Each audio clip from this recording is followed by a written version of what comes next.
Hello welcome to RVR TV. This is Sirisha. Marriage cancel చేసుకున్న Smriti మందనాను social media భూతద్దంలో పెట్టి మరీ చూస్తోంది. అంతేకాదు ఆమె ఎక్కడికి వెళ్ళినా ఎందుకు మ్యారేజ్ క్యాన్సిల్ చేసుకున్నారో చెప్పమంటూ అటు ఫోటోగ్రాఫర్లు ఇటు మీడియా వెంటపడి మరీ వేధిస్తున్నారు.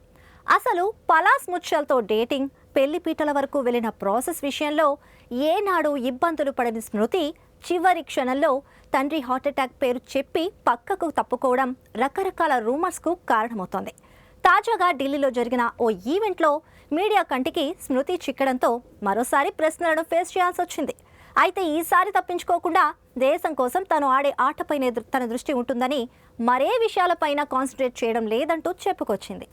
అయితే మ్యారేజ్ క్యాన్సిల్కు ఎగ్జాక్ట్ రీజన్ ఇది అని ఎక్కడా చెప్పడం లేదు. ఇక్కడ స్మృతి అంటే ఏదో బలమైన కారణంతో విషయాన్ని చెప్పకుండా ఏదో దాటవేస్తుందనుకోవచ్చు. మరి పలాస్ ముత్యాలకు ఏమొచ్చింది? అతనైనా నిజమేంటో చెబుతాడని నెటిజన్లు భావించారు. చివరకు స్మృతి ఫ్యాన్స్ కూడా పలాస్ స్టేట్మెంట్స్ కోసం ఎదురు చూస్తున్నారు. అయినా లాభం లేకుండా పోతోంది.